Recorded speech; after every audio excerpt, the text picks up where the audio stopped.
आज के शो में। स्टेट बैंक की मुजव्वजा खुदमुख्तारी क्या माशी तबाही की तैयारी? क्या गवर्नर स्टेट बैंक का ओहदा वजीर आजम के ओहदे से भी ज्यादा ताकतवर हो जाएगा? स्टेट बैंक की मुजव्वजा खुदमुख्तारी क्या माशी गारतगरों की नई चाल? मुल्की मईशत और स्टेट बैंक तरमीमी बिल से मुत्तालिक सनसनीखेज हक़ाइक़ बेनकाब। अस्सलाम वालेकुम। पस पर्दा हक़ाइक़ सनसनीखेज इंकिशाफ़ात प्रोग्राम बेनकाब में हूँ आपके साथ सफ़ान खान। नाज़रीन, हमने डिटेल में आपके सामने एक किताब confession of an economic hitman रखी, लेकिन आज हम समझेंगे एक्सपर्ट्स से कि आखिरकार ये इकोनॉमिक हिटमैन क्या होते हैं और इसको पस मंज़र में समझेंगे। स्टेट बैंक के जो तरमीमी बिल है उसके पस मंज़र में समझने की आज कोशिश करेंगे। लेकिन मैं आपको पहले बताता चलूँ कि हम बहुत ज़्यादा लकी हैं, इस हवाले से खुशकिस्मत हैं कि हमारे वज़ीर आज़म जो हैं वो सब जानते हैं, वो ये किताब पढ़ चुके हैं और वो अपोजिशन में जब थे तो वो इस बारे में फरमा भी चुके हैं कुछ। उन्होंने खुद बताया कि किस तरह एक माशी गारतगर या इकोनॉमिक हिटमैन काम करता है। तो पहले आपको सुनाते हैं कि वज़ीर साहब की तरफ से जो कहा गया था जब 2017 में जब वो अपोजिशन में थे, ताकि कुछ अंदाजा हो कि उनका इल्म है इस बारे में। Let's hear this first.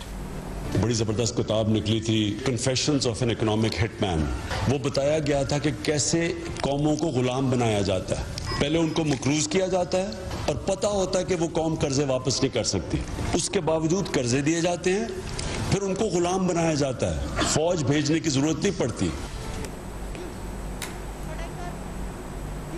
फौज भेजने की ज़रूरत नहीं पड़ती, बल्कि ये हिटमैन्स होते हैं जिनको माशी गारतगर कहते हैं। तो वज़ीर साहब ने समझाया था और हमने आपको प्रेजेंटेशन भी दिखाई है जिसमें किस तरीके से ये आते हैं, सूटेड बूटेड होते हैं, नफीस लहजे में जो जॉन पर्किंस ने लिखा है कि अंग्रेज़ी बोलते हैं और कोई अंदाज़ा नहीं लगा सकता ये प्राइवेट कंसल्टेंट्स हो सकते हैं, कुछ भी हो सकते हैं, जो आके इस वक्त माशी गारतगरी करते हैं।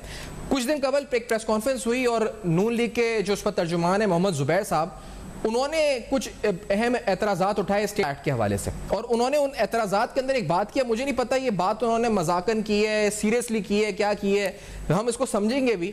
रजा बाकर साहब जो गवर्नर स्टेट बैंक है उनके बारे में लेट्स हियर दिस के जुबैर साहब ने कहा क्या था। अभी जैसे रजा बाकर साहब हैं, उनकी नौकरी IMF के साथ है। अभी आप खुद सोचें, नौकरी IMF के साथ है, यहाँ आ गए, उनको नौकरी से कोई नहीं निकाल सकेगा, वो जो मर्जी कर लें। नौकरी उनकी अभी भी IMF के साथ है इजिप्ट के अंदर, तो वो यहाँ पर क्या कर रहे हैं, छुट्टियों पर हैं। मतलब बड़े अजीब से सवाल आते हैं। दूसरी बात अहम तरीन ये है कि सेंट्रल बैंक की इंडिपेंडेंस के हवाले से कल हमने आपको अर्जेंटीना की एक मिसाल दी थी। जब $56 अरब का 2018 में बेल आउट पैकेज था तो वहाँ पर भी कुछ ऐसी शराइत, ऑटोनॉमी ऑफ स्टेट बैंक, इस वहाँ का जो सेंट्रल बैंक था, वहाँ की मॉनेटरी पॉलिसी जो इस पर अथॉरिटीज़ हैं उसको एम्पावर करने के लिए वहाँ के जो IMF था उसने मूव किया। तो ये तमाम मामलात की अगर इस वक्त इनको जोड़ा जाए तो ये नज़र क्या आ रहा है हमें, ये हमसे बेहतर हम तो नहीं समझ सकते, डॉक्टर अशफाक हसन समझ सकते हैं। He is the dean of NUST, he has been on all highest authorities in the finance ministry. Doctor Ashfaq Hasan साहब हमारे साथ मौजूद हैं, बहुत बहुत शुक्रिया सर आपने प्रोग्राम में ज्वाइन किया। डॉक्टर साहब ये फरमाएं, ये पहले बात तो ये कि जुबैर साहब रहे थे कि ये तो IMF में अभी भी नौकरी पर हैं, ये जैसे छुट्टी पे, ये क्या मतलब था इस बात का अशफाक साहब? ऐसा कागजों पे ऐसा नहीं होता है। रजा बाकर साहब पाकिस्तान में आने से पहले वो इजिप्ट में IMF के रेजिडेंट रिप्रेजेंटेटिव थे। तो ये कोई ज़्यादा बड़ा ओहदा नहीं होता है। अगर मैं आपको पाकिस्तान के इक्विवेलेंट अगर बताऊं जो हम लोगों को समझ में आता है, तो ये समझ लें कि आप एक तरीके से डिप्टी सेक्रेटरी के लेवल के थे आप वहाँ पर। हमारा इक्विवेलेंट अगर हो तो IMF का रेजिडेंट रेप वहाँ था, तो वो इक्विवेलेंट टू एक तरीके से आप समझ लें कि हमारे मिनिस्ट्री ऑफ फाइनेंस में कोई डिप्टी सेक्रेटरी होता है। तो वहाँ से उठाया उनको लाकर हमने सीधे गवर्नर स्टेट बैंक बना दिया। कागजों पे रिजाइन तो जरूर किया है उन्होंने IMF से रिजाइन करके आए हैं, दिस इज ऑन पेपर, बिल्कुल सही है।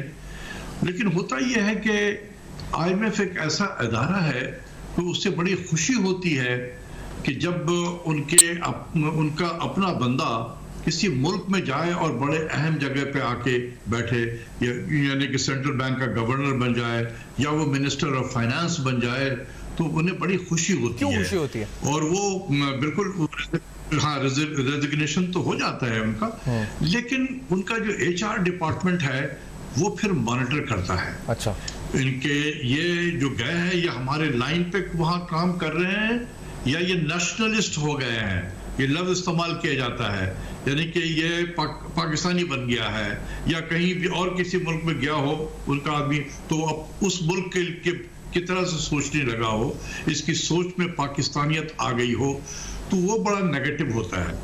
अगर इस किस्म के लिए कोई अगर काम कर ले, अगर वहां पर उनका HR ये मॉनिटर अगर कर रहा है कि नहीं ये तो गए हैं और बिल्कुल हमारे लाइन के मुताबिक काम कर रहे होते हैं, तो ये जब यहाँ से हटेंगे ये बिल्कुल वहां पहुंच जाएंगे जाकर, उनके लिए कोई मुश्किलात नहीं होगी IMF में दोबारा जाने का।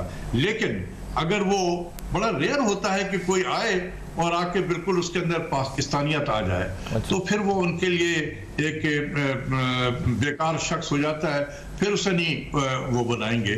तो कोशिश हर आने वाले की होती है कि मैंने वापस जाना है, तो लिहाजा वो उन्हीं के लिए काम करते हैं। तो सर ये तो और आप देखिए प्राइम मिनिस्टर भी यही कह रहे हैं। अच्छा, प्राइम मिनिस्टर यही कह रहे हैं, आप प्लीज कंटिन्यू करें जी विश्वास।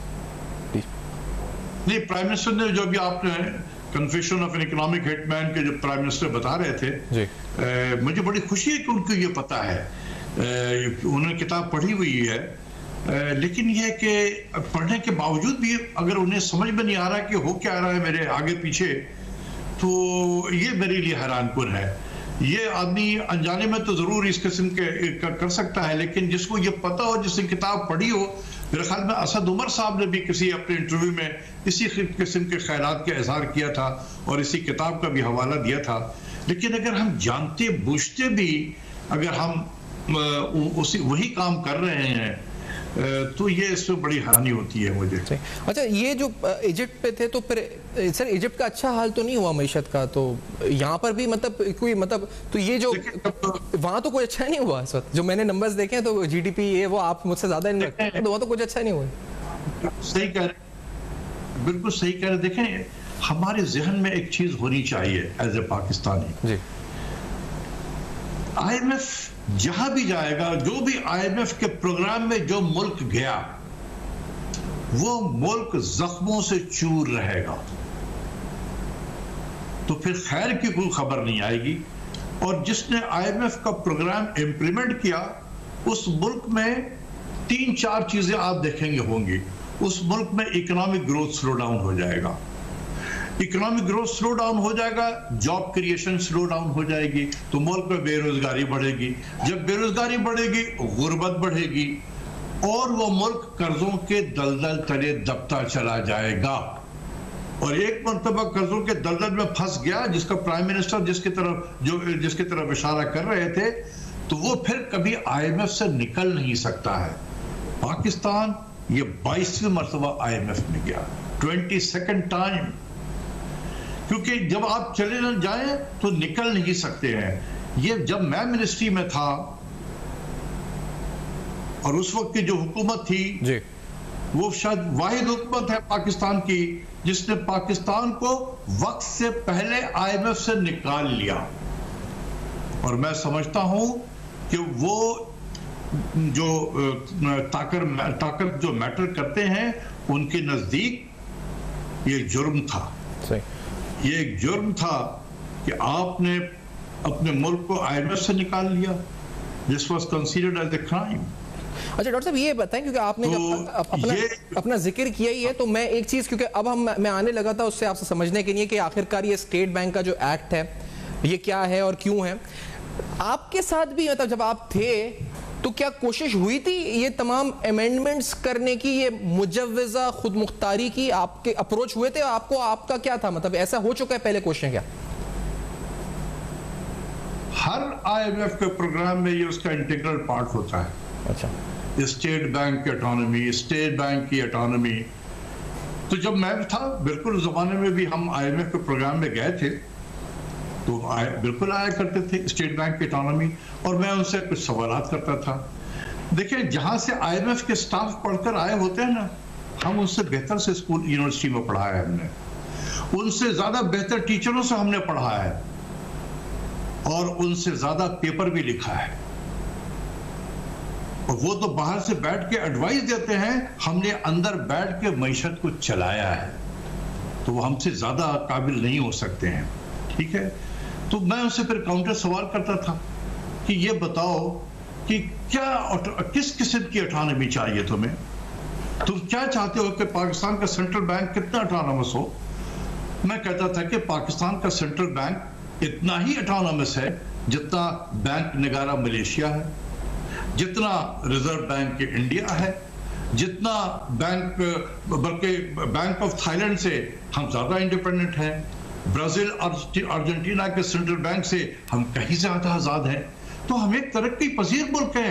हमारा सेंट्रल बैंक ऑफ जापान नहीं हो सकता है, हमारा सेंट्रल बैंक बुंदेस बैंक नहीं हो सकता है, या बैंक ऑफ इंग्लैंड नहीं हो सकता है, या फेडरल रिजर्व सिस्टम नहीं हो सकता है। तो हम दुआ करते हैं कि हमारे मुल्क की मैशत भी जापान की तरह हो जाए, जर्मनी की तरह हो जाए, कोरिया की तरह हो जाए, इंग्लैंड की तरह हो, यूएस की तरह हो, तो हम भी अपने सेंट्रल बैंक को उसी किस्म की आजादी देंगे। काउंटर करते थे, तरक्की पजीर है। आप काउंटर करते थे उनसे क्वेश्चनिंग, तो ये जो हमारे पास है ये भी तो कॉम्पिटेंट है क्या? ये मतलब कॉम्पिटेंट इनफ नहीं है या यूनिवर्सिटियों से पढ़े हुए नहीं है कि ये काउंटर करें? और दूसरी बात, आपने एक जगह जिक्र भी किया था प्लेसमेंट्स, स्ट्रेटेजिक प्लेसमेंट्स का आपने नाम लिया था। वो ये क्या होती हैं strategic placements for the IMF, in relevance to IMF, ये क्या होती हैं? और ये काउंटर क्वेश्चनिंग इन लोगों ने क्यों नहीं की ऐसी बात पे? देखिए, पहली बात ये है कि जो मैं उनसे काउंटर किया करता था ना, वो जैसे इसमें भी है कि सेंट्रल बैंक इन्फ्लेशन टारगेटिंग उसकी पॉलिसी होगी, वो सिर्फ इन्फ्लेशन को टारगेट करेगा। जैसे इसमें भी कहा गया है कि inflation targeting is our sole responsibility. तो मैं ये कहता था कि अगर हम ये मान ले आपके कि सेंट्रल बैंक सिर्फ इन्फ्लेशन को टारगेट करेगा, तो सेंट्रल बैंक किस इन्फ्लेशन को टारगेट करेगा? यहां तो आलू, प्याज, टमाटर की कीमतें बढ़ जाएं, चीनी की कीमत बढ़ जाए, गन्नों की कीमत बढ़ जाए, दालों की कीमत बढ़ जाए, इन्फ्लेशन हो जाता है।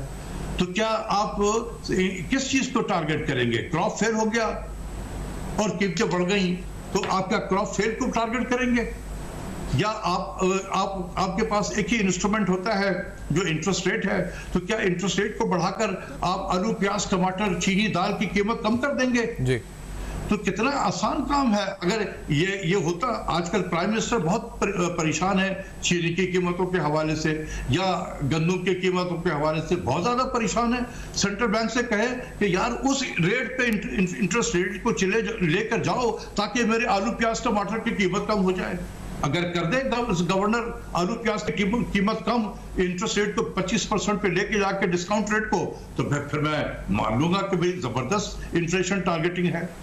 गवर्नमेंट खुद कीमतें बढ़ाती है, बिजली की कीमत बढ़ा दी, गैस की कीमत बढ़ा दी, तो आप किस चीज को टारगेट करेंगे?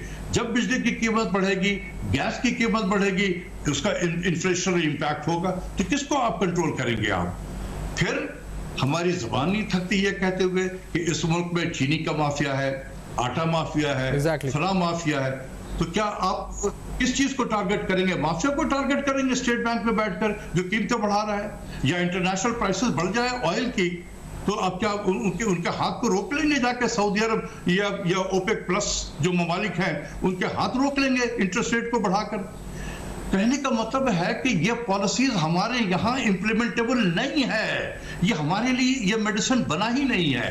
ये उन मुल्कों के लिए है जो क्रेडिट ड्रिवन सोसाइटी है, जहां हर चीज क्रेडिट पे चलता है।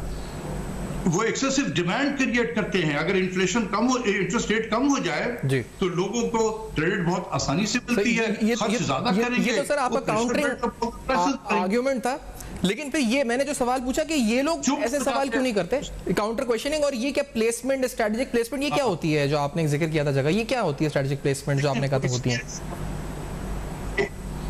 ये इसलिए ये सवाल नहीं कर सकते हैं कि ये तो वहीं से लाए गए हैं। अच्छा, ये जब नेगोशिएशन हुई थी आईएमएफ से, तो किसने किया था आईएमएफ से negotiation? IMF Washington was negotiating with IMF Pakistan. तो भाई ये तो ऑल इन हाउस बातें थी, तो कौन से नेगोशिएशन करेगा? सवालात तो हम कर सकते थे ना। अब क्या हफीज शेख सवाल करेंगे, रजा बाकर सवाल करेगा? तो इसलिए ये चीजें की जाती हैं। सही सर, एक ब्रेक जी, एक ब्रेक की तरफ हम बढ़ते हैं इशफाक हसन साहब से। अब हम आने लगे ना तो अहम तरीन मौजू है स्टेट बैंक एक्ट के हवाले से। हम आपको बताएंगे कुछ एतराज़ात जो अपोजिशन उठा रही है और बड़े सीरियस लेवल के एतराज़ात हैं। मैं समझेंगे इशफाक हसन साहब से उनकी नॉलेज की बुनियाद पे कि ये क्या मामला है, होने क्या जा रहा है आखिरकार, ये खुद मुख्तारी वॉइस हो रहा है, क्या क्या लफ्ज़ हम सुन रहे हैं। इस ब्रेक के बाद हमारे साथ रहेगा।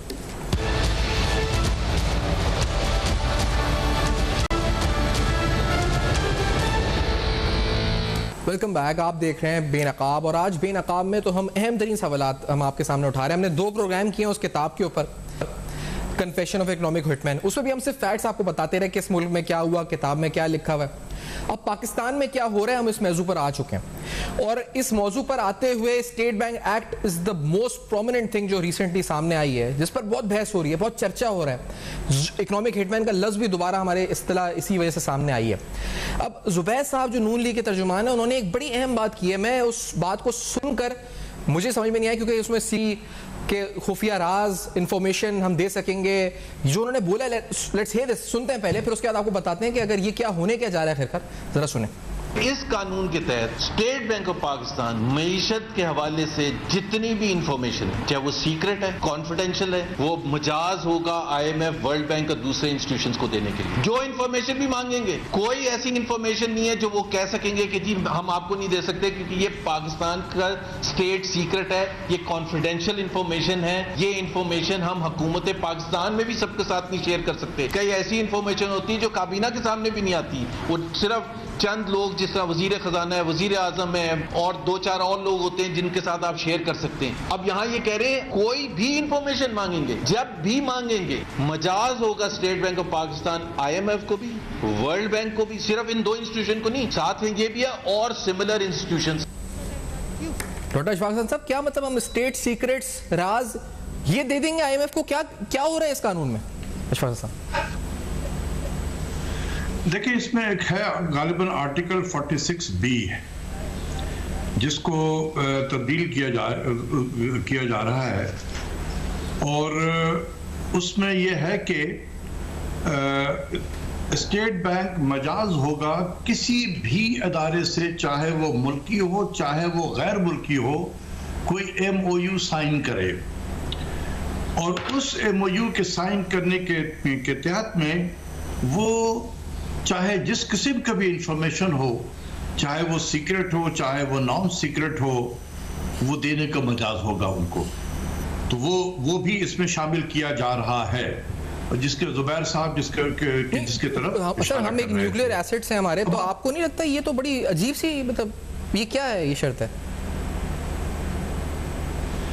इसमें ज्यादा बात ना करें तो ज्यादा बेहतर है। जो मिनिस्ट्री फाइनेंस में काम करते रहे हैं जी, और जैसा कि जुबैर साहब ने कहा कि बहुत सारी ऐसी चीजें होती हैं जो बहुत कम लोगों को पता होती हैं, तो वो बिल्कुल आम हो जाएगी। फिर वो उस मुल्क के नेशनल सिक्योरिटी के लिए भी एक अजीब सी चीज होती है ना, तो वो इसी चीज की तरफ इशारा कर रहे थे, और आप वो इस अमेंडमेंट में शामिल भी है उस किस्म की। तो हम पूछ भी नहीं सकेंगे कि यानी गवर्नमेंट या प्रेसिडेंट ऑफ पाकिस्तान या पार्लियामेंट की आप इंफॉर्मेशन दे रहे हैं, तो हम ये इसके मजाज भी नहीं रहेगी पार्लियामेंट अगर ये हो जाता कानून? नहीं, पार्लियामेंट तो नहीं, वो उसमें शायद ये भी लिखा हुआ है कहीं पे कि गवर्नमेंट इजाजत दे देगी। बात है कि गवर्नर स्टेट बैंक के पास इसके बाद जो इस एक्ट के बाद, अमेंडमेंट के बाद, गवर्नर स्टेट बैंक इस पाकिस्तान के आईना कानून से बालातर हो जाएगा। तो वो अगर आपने उसको यहाँ इजाजत नहीं दी तो वो कहीं और आपके हुकूमत वक्त के हाथ को मरोड़ देगा वो, तो उसके पास लिवरेज भी बहुत आएंगे ना आपको तंग करने के लिए। इसमें एक और भी चीज है, अब ये सोचे जरा कि हुकूमत पाकिस्तान बोरो नहीं कर सकेगी सेंट्रल बैंक से। आपको जरूरत है आप कमर्शियल बैंकों से बोरो करें। अच्छा, जब अभी होता यह है कि हुकूमत को अपना खर्च चलाने के लिए पैसे की जरूरत पड़ती है, वो चेकबुक अपना हुकूमत का चेकबुक होता है जो पेमेंट की जाती है, वो जाता है स्टेट बैंक में। वहाँ हुकूमत पाकिस्तान का जो अकाउंट है जिसे हम अकाउंट नंबर 1 कहते हैं, इसमें जो टैक्स कलेक्शन वगैरह हो रहे होते हैं या पाकिस्तान ने बोरो किया हुआ होता है, वो वहीं जमा होते हैं हुकूमत पाकिस्तान के। फर्ज कर लें कि कोई ऐसा आ गया कि हुकूमत को बड़ा चेक अपना दिया और वो उतने पैसे नहीं है वहां पर, तो स्टेट बैंक तो यही कहेगा कि सर इतने पैसे नहीं है, अब आपका चेक कैश नहीं कर सकते। चेक अगर बाउंस हो जाए हुकूमत पाकिस्तान का, तो आप सोचें कि उस मुल्क में क्या अफरा तफरी बचेगी कि हुकूमत पाकिस्तान ही बैंक करप्ट हो गया, इसके अकाउंट में पैसे नहीं है, चेक बाउंस हो गया। ये भी हो सकता है, करवा सकते हैं इस तरीके से। अगर हालात को खराब करना हो तो ये भी एक तरीका, वो भी लिवरेज गवर्नर स्टेट बैंक के हाथ में होगा। तो इसमें बहुत सारी चीजें आपको हैरानी हो। आपके तो इल्म में मुझसे बेहतर होगा, मेरी भी कुछ जब वज़रा से बात हुई वो कहते हैं 5 मिनट के अंदर ये सब मंजूर हो गया ये काबीना के इजलास में। और तो ये क्या माजरा था, ये आया 5 मिनट मंजूर हुआ, ये क्या माजरा था? इसकी बदनीयती का जो मुजाहरा है वो है ही यही, इसकी टाइमिंग, किस टाइम पे इसको चूज किया गया। आप सोचे जरा कि सेनेट के इलेक्शन के बाद हफीज शेख साहब बहुत जख्मी हो चुके थे, उनका फ्यूचर अनसर्टन था। तो अब ये आईएमएफ ने सोचा कि अगर ये हमारा आदमी अगर दाएं बाएं हो गया क्योंकि जख्मी है, तब्दील कर दिया गया, तो फिर क्या होगा, इसकी तब्दील होने से पहले उसको कहो कि ये पास करवाए कैबिनेट से। हफीज शेख साहब गए कैबिनेट में लेकर, कैबिनेट के वजीरों को कुछ पता ही नहीं है कि इसमें है क्या। तो वहां पर प्राइम मिनिस्टर ने कहा कि वे बताएं इसमें है क्या। तो उसने कहा कि देखें, हमने इंटरनेशनल बेस्ट प्रैक्टिस जो है हम अपने सेंट्रल बैंक में या इम्प्लीमेंट करने के लिए जा रहे हैं, और इससे पाकिस्तान के सेंट्रल बैंक बहुत मजबूत होगा और इससे इन्फ्लेशन कम करने में मदद मिलेगी।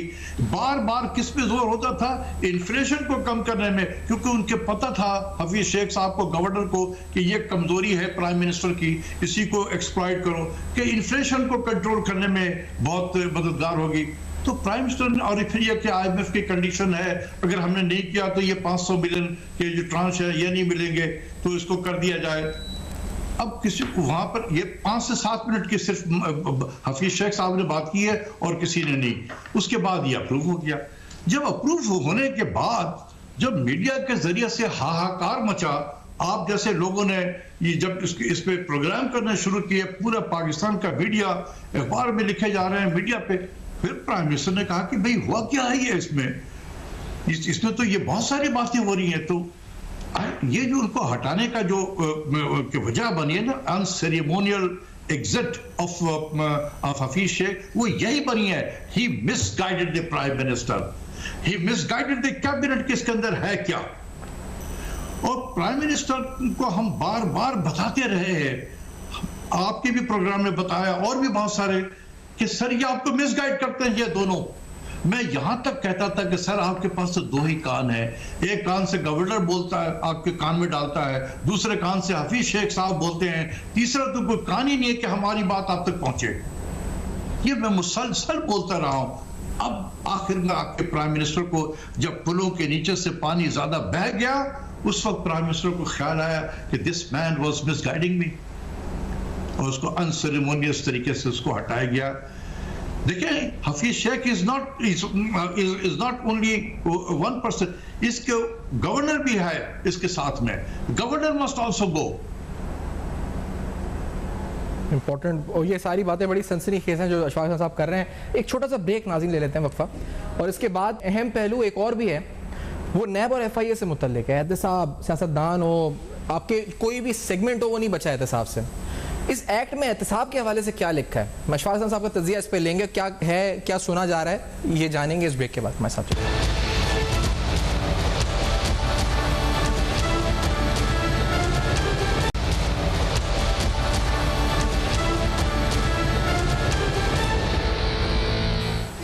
Welcome back. आप देख रहे हैं बेनकाब, और आज बेनकाब में हम समझ रहे हैं, सुन के इस पर चौंक रहे हैं कि आखिर हो क्या रहा है इस मुल्क में। जुबैर साहब ने ही, क्योंकि मैं इस वक्त यही आपको बता रहा हूँ कि अपोजिशन क्या कह रही है, बातें क्या चल रही हैं। इस एक्ट के बारे में एक और बात की थी कि नैब और FIA उनसे छूट होगी गवर्नर स्टेट बैंक को। क्या कहा था, let's hear this. Hot money के बारे में उन्होंने जिक्र किया था कि अरबों डॉलर जो आए थे, इनफ्लोज, इंटरेस्ट रेट बढ़े थे, उसकी तहकीकात नहीं हो सकेगी। Let's hear this. मिसाल के तौर पर स्टेट बैंक ऑफ पाकिस्तान ने, आपको पता है, एक स्कीम शुरू की थी 2018-2019 में, जिसमें वो हम कहते थे हॉट मनी बाहर से आती है और उस पर हम 12-13% दे रहे थे, और उसमें पता नहीं किस किस गोरे ने और किस किस इंस्टीट्यूशन ने दबा के करोड़ों अरबों रुपए बनाए, उसकी इन्वेस्टिगेशन नहीं हो सकती और ना आइंदा हो सकेगी। अशफाक साहब ये क्या, क्योंकि एक और भी केसेस हैं, वो एक बैंक था केजी बैंक, 1000 रुपये गया, तो ये गवर्नर, साबिक गवर्नर कोई तहकीकात ही नहीं कर सकेगा नैब FIA? जी हाँ, इसमें इन दो अदारों को नाम लेकर कहा गया है FIA और स्टेट और नैब के हवाले से कि ये कोई इन्वेस्टिगेशन नहीं कर सकेंगे। गवर्नर क्या, डिप्टी गवर्नर क्या, उनके सीनियर स्टाफ और इवन माजी के जो गवर्नर हजरात डिप्टी गवर्नर रहे हैं उनके खिलाफ भी आप कोई इन्वेस्टिगेशन नहीं कर सकते हैं। हालांकि देखें कि नैब हो या FIO हो, वो एक सिटिंग प्राइम मिनिस्टर को इन्वेस्टिगेट कर सकता है, और हम ये रोज ही देखते थे इजराइल के प्राइम मिनिस्टर को, जो नेतन्याहू साहब हैं, उनको रोज ही पुलिस आके उनके खिलाफ जो चार्जेस थे उस और उनके वाइफ के अगेंस्ट में जो चार्जेस थे वो इन्वेस्टिगेशन कर रहे होते थे। लेकिन यहाँ प्राइम मिनिस्टर का इन्वेस्टिगेशन तो हो सकता है, सदर पाकिस्तान का भी हो सकता है, अगर वो कुर्सी सदारत से उतर जाएं और उनकी इम्यूनिटी खत्म हो जाए तो उनकी भी इन्वेस्टिगेशन हो सकती है, जो हो भी रही है। लेकिन governor state bank, deputy governor state bank, उनके सीनियर स्टाफ और माजी के भी गवर्नर हजरात, सबको एक परमानेंट NRO मिल जाएगा, परमानेंट NRO। यहाँ इतनी बातें इस मुल्क में NRO की हुई है कि यहाँ तो परमानेंट NRO से उनको जो है वो नवाजा जाता है। दूसरी चीज ये है कि उसमें ये भी रखा गया है, मैं टू बी वेरी फेयर, कि अगर ये इदारे नैब और FIA अगर इन्वेस्टिगेशन करना चाहते हैं तो फिर स्टेट बैंक के बोर्ड से इजाजत लेंगे। अब वो स्टेट बैंक के बोर्ड की सदारत कौन करता है? गवर्नर खुद करता है। तो गवर्नर कहेगा ये मैं तुम्हें इजाजत दे रहा हूं और तुम हमारी इन्वेस्टिगेशन करो। अभी हो सकता है ऐसा। तो ये इस किस्म की चीजें हैं। दूसरा यह है कि एक सवाल बड़ा इंपॉर्टेंट सर, ये मतलब ये $500 मिलियन के लिए, या मतलब हम अगर IMF हमें कुछ भी कहेगा, खुदा ना खास्ता कुछ आगे कह जी कि अपने मतलब जो हमारे सिफारती तिजारती भारत से मिल जाओ, तो हम क्या वो कर जाएंगे? मतलब क्या, मतलब इतना ऐसी कंडीशन होती है कि हमें बस करना है, वो जो बोलता है बस हमें करना है, ये होता है क्या? अगर फर्ज कर लें IMF कहे कि जी ये प्रोग्राम जो हम आपको दे रहे हैं इसमें एक कंडीशन है कि आप पाकिस्तान का इलाज भारत से कर दें, तो मैं पूछता हूं वजीर आजम से कि इसी तरीके से आपके वजीर गवर्नर आए और कहेंगे सी ये तो हमें करना है पाकिस्तान का इलाज भारत से, वरना ये IMF का किस्त हमें नहीं मिलेगा, तो क्या वजीर आजम कर देंगे? क्या इस मुल्क के अवाम सब सोए हुए हैं जो इसकी इजाजत दे देंगे? ये बिल्कुल इसी तरीके से हो रहा। बात यह है कि आप निगोशिएट कैसे करते हैं IMF के साथ में, क्या आपके अंदर कैपेसिटी है निगोशिएट करने की? सबसे बड़ी कमजोरी हमारे यहाँ है ही यही कि हमारे अंदर निगोशिएटिंग कैपेसिटी नहीं है। उधर से जो IMF के साइड से इकोनॉमिस्ट आते हैं, इधर से अंग्रेजी होता है। भाई जब तक के बैलेंस ना हो उस वक्त तो निगोशिएशन नहीं हो सकती, वन साइडेड तो निगोशिएशन तो नहीं हो सकती। तो हमने कभी अपनी मिनिस्ट्रीज को स्ट्रेंथन नहीं किया। देखिए उस जमाने में 2-4 हमारी तरह के लोग आ गए थे मिनिस्ट्री में, इसलिए हमारे इतनी सलाहियत थी कि हम IMF से निकाल के ले आए पाकिस्तान को, और वक्त से पहले 2 ट्रांच अभी बाकी था, हमने कहा कि हम नहीं लेते, we got out of the IMF। अब कौन जाएगा बात करने के लिए उनके पास में? कोई आदमी नहीं है हमारे पास में। इसीलिए तो 2 लाए गए ऐसे आदमी को जो उन्हीं के आदमी है। तो जब भी तो मैंने कहा कि उधर IMF वॉशिंगटन था, इधर IMF पाकिस्तान था, तो क्या निगोशिएशन होगी उसमें? तो जो बहुत सब ने फुल्ली क्या कहते हैं कि इतना फ्रंट लोडेड प्रोग्राम कर दिया कि एक इलेक्टेड प्राइम मिनिस्टर को, इतने पॉपुलर प्राइम मिनिस्टर को 1.5 साल के अंदर अंदर हाईली अनपॉपुलर कर दिया। That was the perhaps the sole objective of the IMF programme. मेरे नजदीक जिस तरीके से ये प्रोग्राम को फ्रंट लोडेड किया गया कि हर चीज आपने पहले करनी है, बिजली की कीमत बढ़ाओ, गैस की कीमत बढ़ाओ, फला की इंटरेस्ट रेट को आसमान पे पहुंचाओ, डॉलर को, रुपये को नीचे गिरा दो, डॉलर को ऊपर ले जाओ, ये सब फ्रंट लोडेड हुआ और इसका इतना इम्पैक्ट हुआ। और ये सारा एक वक्त में किया गया कि अच्छे से अच्छा elected prime minister, popular prime minister, वो देखें क्या हो गया कि हर जो है बहुत बहुत शुक्रिया अदा करूंगा डॉक्टर अशफाक साहब। डॉक्टर अशफाक साहब बहुत शुक्रिया अदा करूंगा, वक्त इख्तिताम पे पहुंचा है। आपने जिस तरह की बातें की हैं और आज जो सनसनीखेज हकायक इस एक्ट के हवाले से जो हमारे जहनों में सवाल थे, हम सुन रहे थे, हम पूछे, किसी से पूछे, समझे हो क्या रहा है, आखिरकार क्या कानून बन रहा है, तो वो अशफाक हसन साहब से बेहतर कौन समझा सकता था। जो माशी गारतगर हो वो कौन थे, क्या हैं, क्या होते हैं, और इसके साथ साथ जो एक्ट है वो क्या होने जा रहा है, ये सारे सवाल रखे और उनके जवाब हासिल किए। फीडबैक दीजिएगा फेसबुक, ईमेल और ट्विटर पे। देखते रहेगा। अब तक अपना बहुत ख्याल रखिएगा।